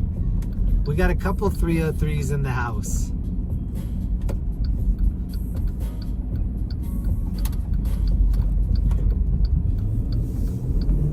This dude is riding the one wheel on the light rail tracks.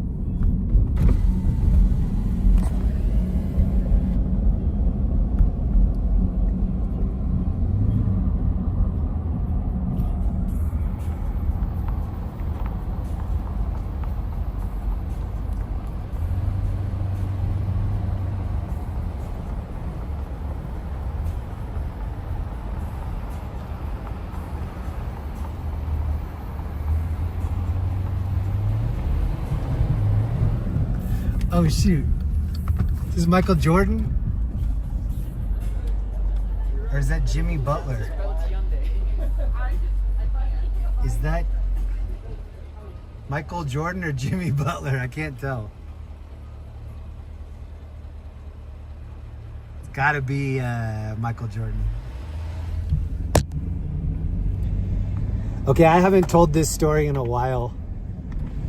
It's still funny to me, but like, even before I tell you this, like, I'm still not over it. I don't think I'll ever be over it. One Christmas, my mom was like, Jeremy, what do you want for Christmas? And I was like, Michael. But that even back then would have known what Michael Jordan anything was. She's like, oh, just some tennis shoes? I'm like, no, they're basketball shoes, Michael Jordan shoes. Oh, okay, we'll see. We'll ask Santa if you were good this year. And I'm like, okay. I see a shoebox. I open the shoebox. And I'm looking at the front of it and I'm like, I'm pretty sure I know what the different models of Michael Jordan shoes are. Here, I'm actually gonna, hold on, I'm gonna pull over and I'm gonna see if I can find a picture of what she got me. My mom might watch this stream. I'm still not over it, Mom. Like, I'm still not over it. I'm sorry. me see if I can find it. Before I continue with this story, let me see if I can find this picture. Thank you, Mike. Mike, for the 6 months. I appreciate that. Thank you. Okay, hold on. I'll give myself 1 minute to see if I can find it. And if not, then I'll just continue without it.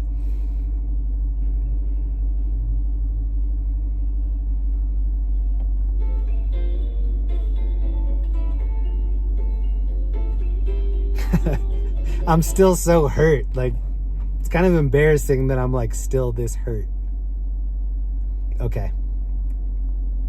So I'm looking at the box. I'm like, it's a shoe box. She heard me say what I wanted. Like, there shouldn't be that many things. If she goes in and she says, my son's looking for Michael Jordan shoes, they'll put the pieces together. I'm looking at the box and I'm like, what's going on the box? I was so confused. Oh, okay. Also, at the time, there were two really popular shoe brands. One of them was called British Knights, and one of them was called LA Gear. LA Gear and British Knights. I didn't want either one. So yeah, I look at the box, and the first thing I read is LA Gear, and I was like, I didn't know Michael Jordan had LA Gear. This is what she got me. Let me see. Let me see if I can get it to zoom. This is what she got me. And I was looking at it like, what is this? She's like, it's the shoes you wanted. I was like, no. And then I go, what's going on right here? She goes, oh, that's him getting ready for a slam dunk. I was like, no, he's not getting. I was like, that's Michael Jackson doing his little toes thing. She goes, oh. That was her response to me, was, oh. Yeah, I guess I got something different. I'm like,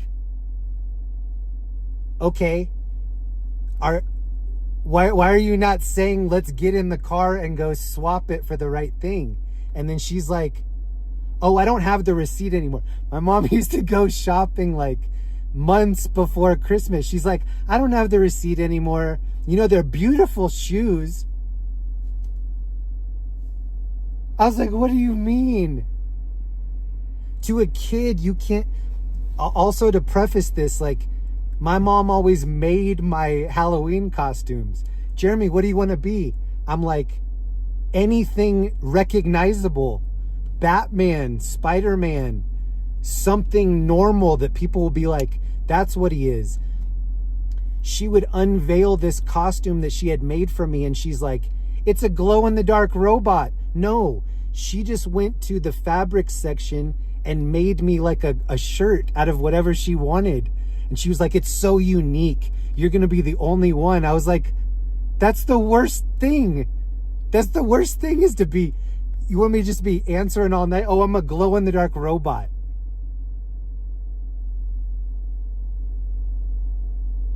As you can see, I'm still not over it. Like, I remember where she put the shoes. Like, we had this closet in our entryway that we never used. It was like a coat closet. She just put the shoes right up on top, and I was like, I don't want these. Like, not only am I not getting what I want, but like, I'm not getting anything. I'm not going to wear those. I think I did end up wearing them. I think I did. I think her case was like, you're going to grow out of these soon anyway, and you're going to need new shoes. So the next time that it was time for me to need new shoes, I went with her and I got Reebok Catapults. And I was so happy. I was like, all right, this makes up for it a little bit. At least I'll be able to dunk now that I have like legit shoes. Does anybody remember they had like a little catapult at the bottom that was supposed to like give you an extra 5 inches on your dunk? I was like, okay, at least now I'm going to be able to dunk. Maybe I can make up for some of this like lost time.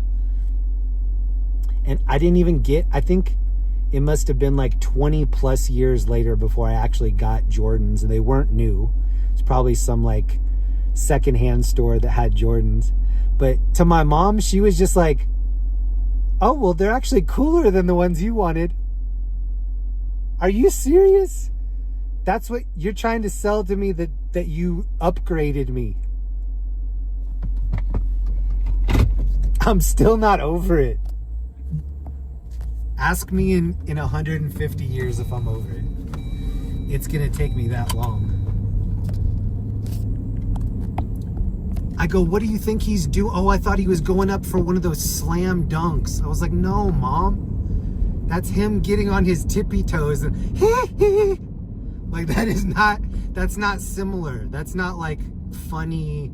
Oh, this will be a funny story. It's still not funny to me.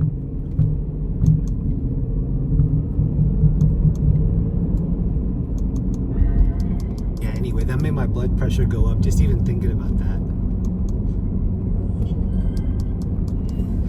Hopefully that saves one. If I can just save one mom from buying something that's on sale when your kid just really wants, like, listen to your kid. They're gonna let you know what they want. And don't think outside of the box. Think inside the box. Like, inside of it. Don't go outside of it. That's my PSA for the night. Karl Malone's LA Gear catapult. I also had some Dikembe Mutombo shoes, and they made me take them off because they were leaving black marks on the gym floor, and so I couldn't even wear my shoes in gym class. I was sliding around in my socks like risky business because my shoes left marks on the gym. Like, don't even make shoes that leave marks on the gym floor. Oh, this girl's got the ruby slippers on right here. It's hard to see. Actually, these look like the Peewee Herman shoes. The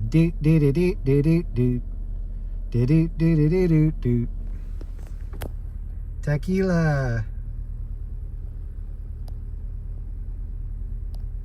That was one of my favorite parts of Pee-wee's Big Adventure, when they're getting ready to kill him for being in that biker bar, and they're like, all right, you get one song before we kill you. And then he asks the bus boy, like, can I borrow your shoes? And they were those like hella extension shoes.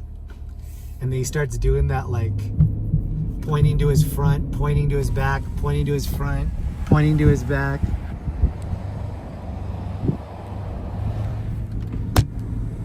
That's like one of the only dances I'm good at because I've been practicing it for decades.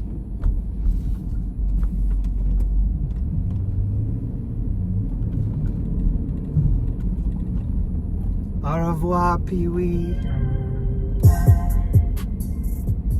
I think that's from the second one. Ooh, look at this. This is an old Blazer. I used to want this. I used to want a Typhoon, and I used to want a Blazer. More the Typhoon, but I would have taken this too. Or sorry, Cyclone. No, I wanted both. I wanted the Cyclone truck, and I wanted the Typhoon. Ooh, this is a Survivor right here. I think it was a GMC Typhoon. So the vehicle that we're in right now, this is an SRT Jeep. In the late 90s, the equivalent of that was the Typhoon. I think it had a Corvette engine. A friend of mine had one, but it had like 140,000 miles, and they were hard miles. Like, he got it from somebody that drove it like it was stolen. But he was still just lucky to have it.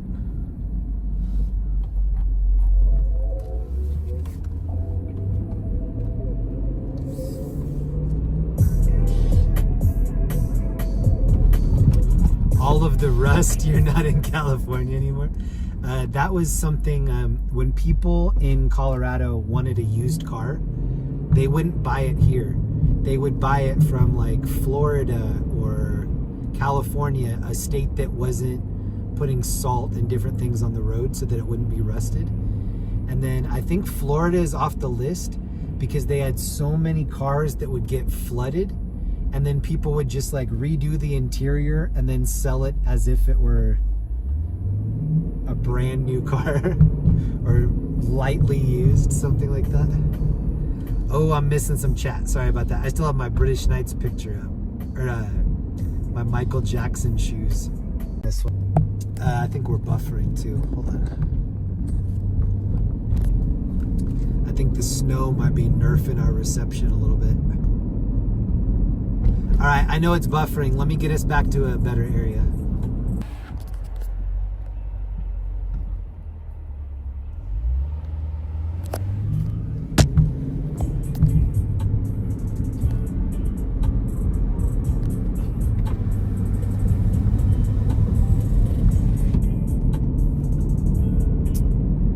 I know it's buffering. I'm leaving this area right now.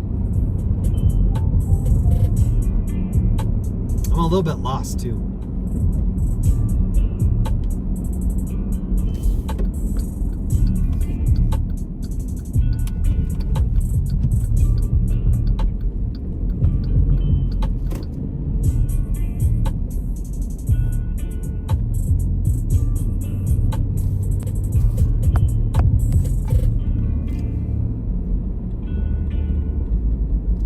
Thank you so much, Ellie, for the 10 gifted subs.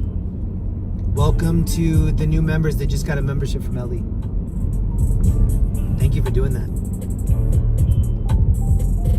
Eric C is in here. What up, Eric? It's still telling me that I'm buffering, so I'm still trying to get out of here.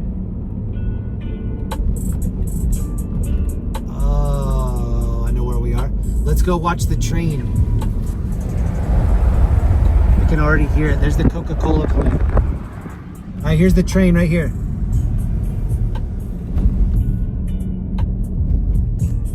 Zoom in for you.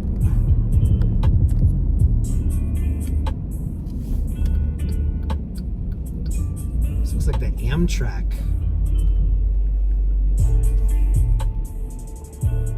Skip the rental counter. Okay, hold on. I need to get back to where I was trying to go.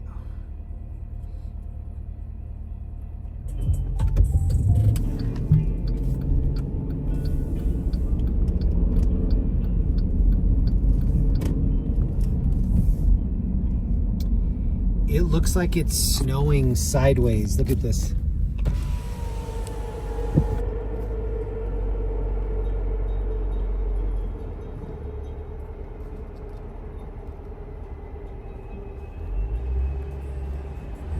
That's the A line.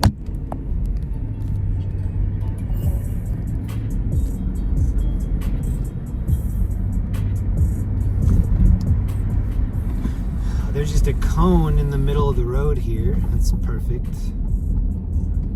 You know the building that I call the Swiss cheese building? I just found out this week that that's a hotel. It was called something like the Perseus Hotel or something.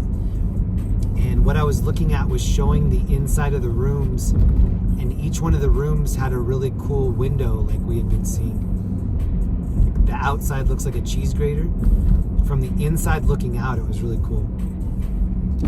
Damn, there's some good art on this.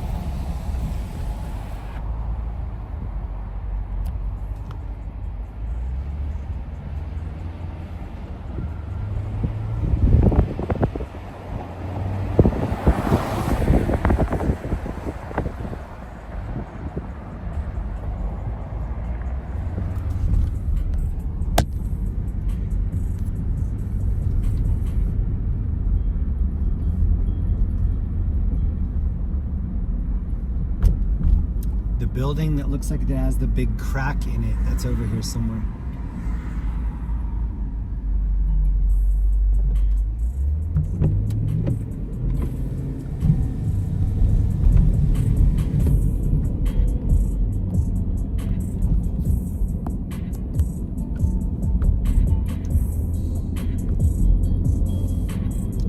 Holler if you see it. I'm looking for the building that has that huge crack in it.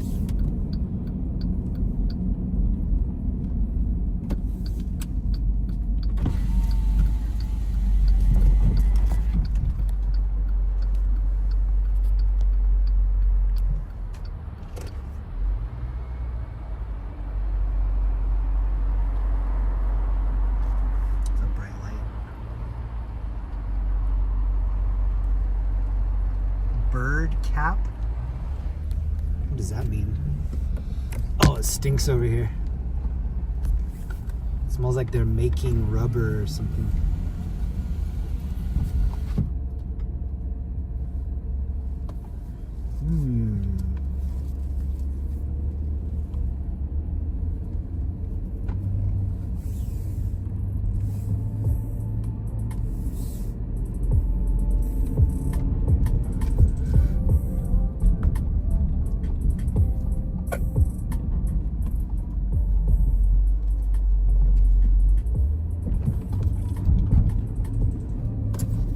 Oh, this is a recreational pot shop, 21 and over.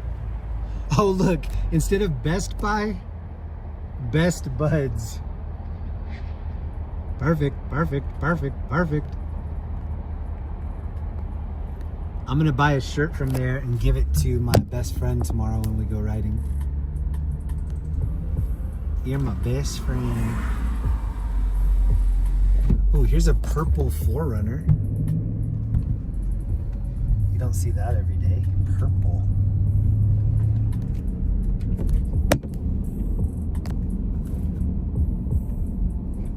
Ooh, look at the big Rhino right here. This is the Rhino Arts District. Okay, we're at least back downtown where the signal will be better.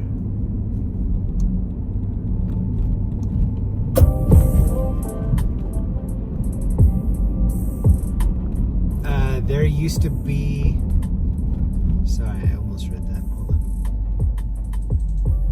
There used to be a Best Buy brand tortilla chips. That's interesting.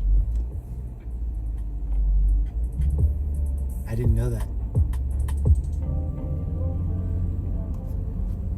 Look at the line in front of this place. This is a, I don't know what club this is. It says Tracks. Jeez, look at the outfits. Jeez, this dude's wearing a fur top with shorty shorts. Okay.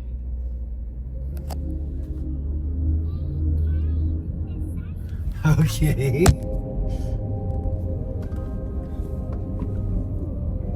I want to be overly warm on top and then Wonder Woman underwear on the bottom. Wow, this is huge. MDR.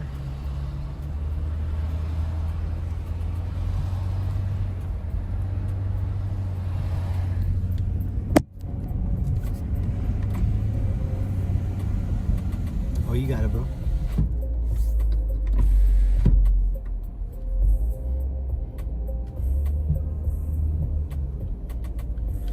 This guy's wearing sunglasses right here.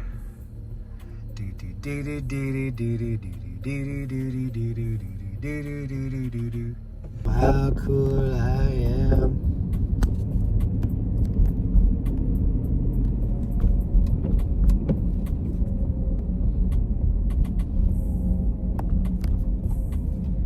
I don't know why, but 80s pop hits just hit so much harder than the newer stuff.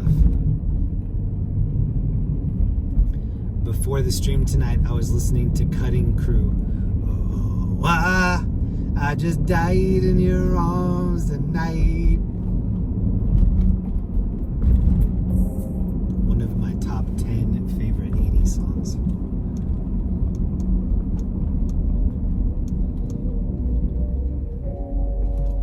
I can't wait to turn the radio on the way home.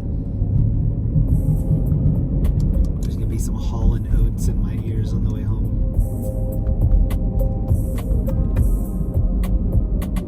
Hello Voltage, thank you again for the super sticker. And thank you Ellie and Sonia for the gifted memberships. Okay, we're back in, this is the area that I ride my e-bike in. And this is kind of the area that it's popping on the weekends with food trucks and breweries. But not when it's snowing. Oh, it smells like a wood-burning stove over here. M33, thank you for hanging out in here. Good to see you. Hope you get some good food.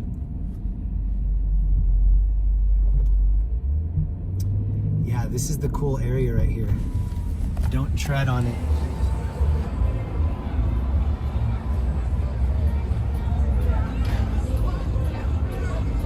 Look at the art piece on the wall there.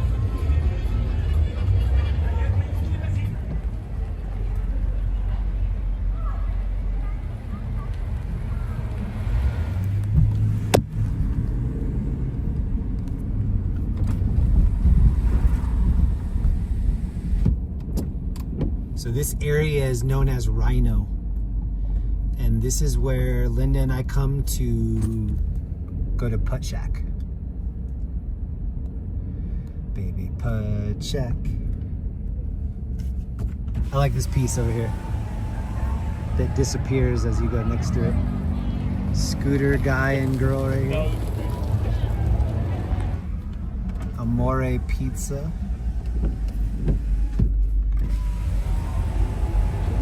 Cool little rooftop spot. Show me what you got. That's what it says on the marquee. That's from Rick and Morty. Does anybody recognize that reference? They have a dance competition and the aliens are like, show us what you got.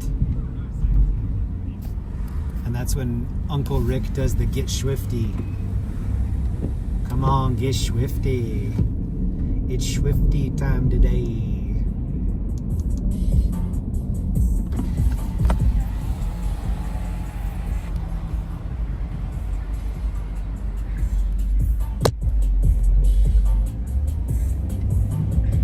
Every time I slow down, people think I'm their Uber.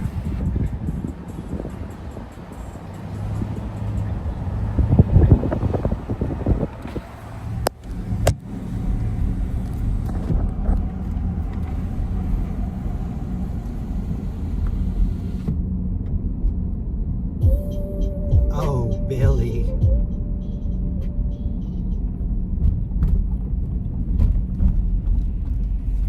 When I say oh Billy, there's two different things I'm thinking of. Visit him and he does that oh Billy thing. And then the next thing that reminds me of oh Billy is Caddyshack.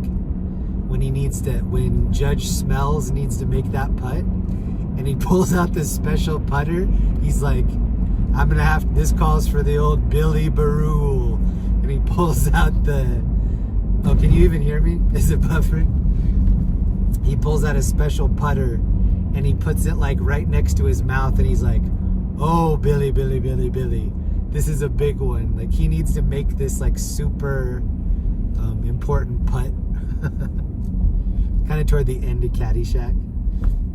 He's going, oh, Billy, Billy, Billy, Billy. This is a big one.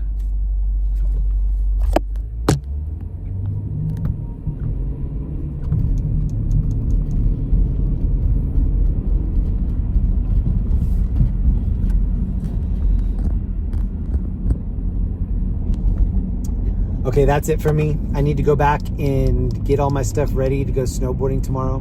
I'm leaving my house at 5, well, it's not a house. I'm leaving my apartment at 5 in the morning so I can get up to Vail and get first chair. So if you're riding Vail tomorrow, look for me. I might have a blue coat on. I might have a green coat on. You don't know.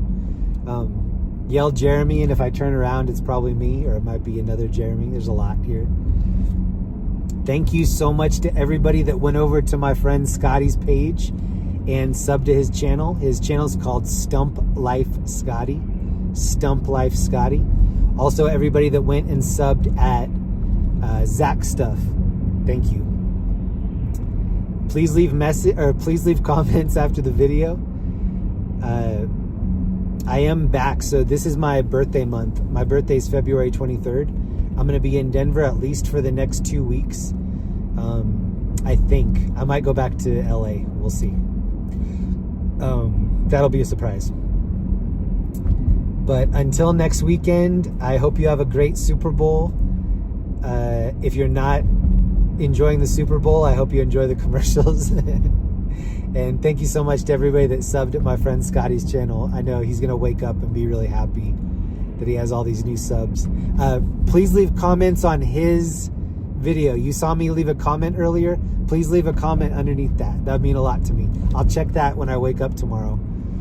And thank you so much. Thank you for all of the positive messages. I've been getting a lot. Thank you for anybody that's sending me good vibes. I've been catching them and like putting them where they need to be. So thank you so much. Thank you to anybody that can hear me right now. I hope you have a great weekend. I'll see you next weekend. Bye.